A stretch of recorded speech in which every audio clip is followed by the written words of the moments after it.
काही भक्कम हात असतात आधाराचे, मदतीसाठी सरसावणारे, प्रेमानं पाठीवर हात फिरवणारे, खांद्यावर सोबतीचा विश्वास टाकणारे. काही भारावलेली पावलं असतात, ध्येय गाठेपर्यंत चालत राहणारी, गरज असताना अडचणीतून धावून येणारी. काही विलक्षण माणसं असतात, जनसेवेचा ध्यास घेतलेली, दुसऱ्यासाठी सगळं आयुष्यच वाहून घेतलेली. ही कथा अशाच एका ध्येयवेड्या माणसाच्या ध्यास पर्वाची. श्री चैनसुख भाऊ मदनलाल संचेती. ह्या अभूतपूर्व पर्वाचा उदय झाला तो श्री संत गजानन महाराजांच्या अवतार कार्यानं पावन झालेल्या छत्रपती शिवाजी महाराजांच्या मातोश्री जिजाबाई यांचे जन्मस्थान असलेल्या आणि लोणार सरोवरानं जगाच्या नकाशावर पोहोचलेल्या बुलढाणा इथं 16 डिसेंबर 1953 रोजी स्वर्गीय श्री मदनलालजी संचेती आणि आई स्वर्गीय श्रीमती मदनबाईजी संचेती यांच्या पोटी ह्या तेजपुंज पुत्राचा जन्म झाला. चैनू भाऊंचे आईवडील अतिशय सात्विक प्रवृत्तीचे होते.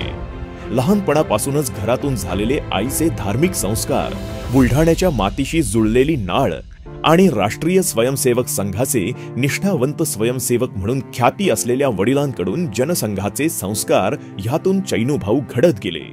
अनेक अलौकिक गुरूंच्या तालमीत चैनू भाऊंची जडणघडण होऊ लागली. पण जसं एखाद्या कुस्तीपटूसाठी केवळ घराणं कुस्तीपटूंचं असून चालत नाही, मल्ल होण्यासाठी स्वतः आखाड्यात उतरावं लागतं, तसंच चैनू भाऊंना केवळ घराण्याच्या पूर्व पुण्याईवर कारकीर्द घडवायची नव्हती. त्यांनी स्वतः राजकारणाच्या आखाड्यात उतरायचं ठरवलं. घराणेशाही, वशिलेबाजी वगैरे आडवाटांना छेद देत चैनू भाऊंनी तळातल्या पदापासून सुरुवात केली. विद्यार्थी दशेपासूनच अखिल भारतीय विद्यार्थी परिषद आणि त्यानंतर जनसंघाच्या चळवळीत सहभागी होत हा तरुण कार्यकर्ता बिकट परिस्थितीतही पक्ष कार्यात तळमळीने योगदान देत राहिला. प्राथमिक शिक्षण आदर्श शासकीय विद्यालय मलकापूर, नागपूरच्या धनवटे कॉलेजमधून BSc, नंतर इन्स्टिट्यूट ऑफ सायन्स येथून MSc इन ऑर्गॅनिक केमिस्ट्री असा उच्च शिक्षणाचा प्रवास यशस्वीरित्या पार पाडताना चैनू भाऊ आंदोलनं, मोर्चे, निदर्शने, निवडणुका यामध्ये नेहमीच सक्रिय राहिले. या दरम्यान जनसंघाचे तत्कालीन अध्यक्ष आदरणीय स्वर्गीय पंडित दीनदयालजी उपाध्याय यांचा प्रत्यक्ष सहवासही चैनू भाऊंना बरेचदा लाभला. याच काळात राजकारणाच्या आखाड्यात कोवळ्या वयातच उतरलेला हा तरुण कुस्तीच्या आखाड्यातही उतरला. बलोपासना आणि क्रीडा क्षेत्रावर मनापासून प्रेम करणारे चैनू भाऊ राज्यस्तरीय स्पर्धांमध्ये उत्कृष्ट कुस्तीपटू म्हणून पंचक्रोशीत प्रख्यात झाले. इतकंच नाही तर नागपूर विद्यापीठाचा क्रीडा क्षेत्रातील बहुमान विद्यापीठ श्री पुरस्कारही प्राप्त झाला. चैनू भाऊंच्या पुढाकारानेच मलकापूर मतदारसंघात गाव तिथे व्यायामशाळा व तालुका तिथे क्रीडा संकुल हा उपक्रम राबवला गेला. आज बुलढाण्यातले खेळाडू देशस्तरावर चमकत आहेत, ते चैनू भाऊंच्या कष्टाचं फळ आहे.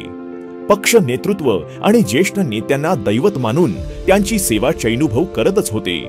अशातच भाऊंना एक भीषण अपघात झाला आणि देवकृपेनं ते मरणाच्या दारातून परत आले.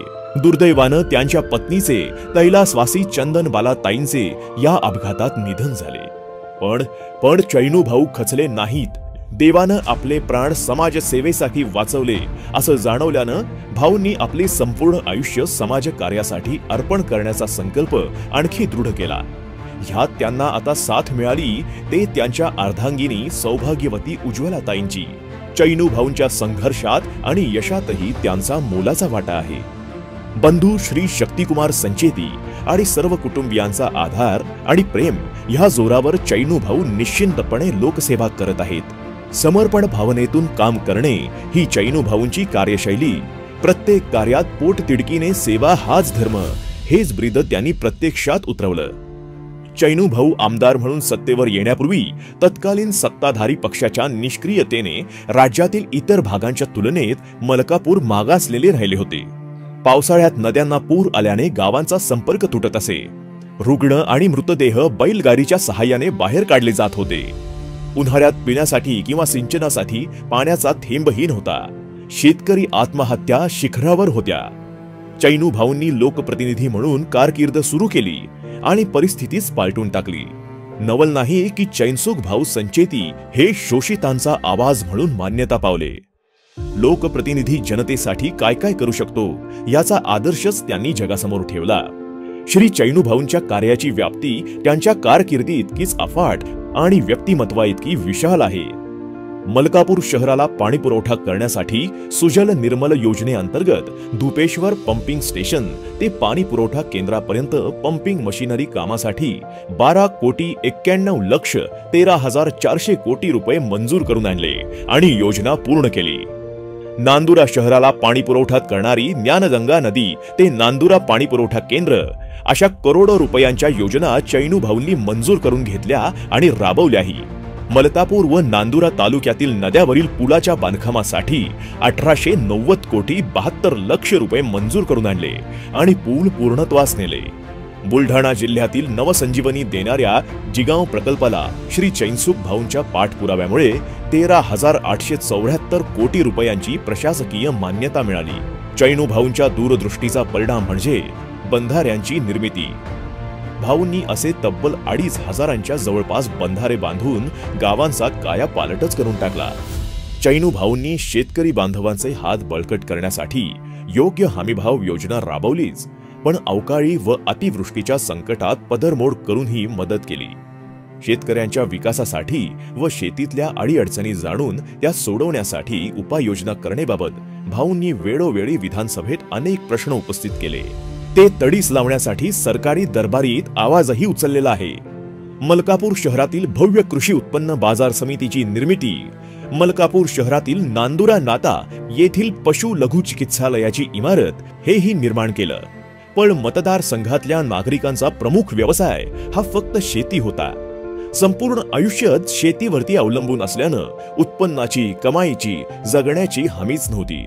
चैनूभाऊंनी मतदारसंघात औद्योगिकरण आणलं, शासनाच्या विविध योजना राबवल्या गेल्या, रोजगार मेळावे घेतले गेले, व्यवसायाभिमुख शिक्षणाची सोय केली, दर्जेदार शिक्षण संस्था ही काळाची गरज मानून ITI प्रशिक्षण केंद्र व वसतिगृहाची भव्य इमारत उभी केली, तसेच कित्येक महाविद्यालये आणि शाळांची उभारणी केली।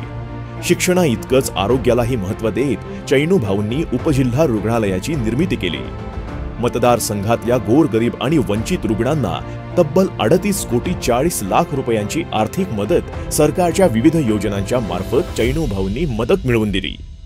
मतदारसंघातल्या नागरिकांचं आयुष्यमान तर वाढलंच, शिवाय मृत्यूदरही घटला। सर्व सुखसोयी नागरिकांना मिळाव्या म्हणून चैनूभाऊ कायम झटले।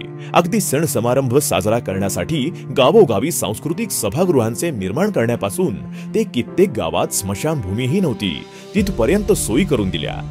एकदा गुजरातमध्ये आलेल्या विनाशकारी भूकंपानंतर भुज जिल्ह्यातील सर्व शाळा नव्याने बांधून देण्याचे कार्य चैनूभाऊंनी यशस्वीरित्या पूर्ण केले। त्यांच्या ह्या कार्यासाठी तत्कालीन प्रधानमंत्री स्वर्गीय अटल बिहारी वाजपेयीजी यांच्या हस्ते भाऊंचा सन्मान देखील झाला। पक्षनिष्ठा काय असते हे दाखवणाऱ्या चैनूभाऊंनी आयुष्यात कधीच पक्ष बदलला नाही। समाजसेवक, पक्ष कार्यकर्ता, भाजपा नगरसेवक, मलकापूर विधानसभा मतदारसंघाचे 1-2 नाही तर तब्बल 5 टर्म म्हणजे सलग 25 वर्ष आमदार। चैनूभाऊंचं कार्य ही काही राजकीय कारकीर्द नाही, हे जनसेवेचा वसा घेतलेल्या ध्येय वेड्या माणसाचं अभूतपूर्व ध्यास पर्वच।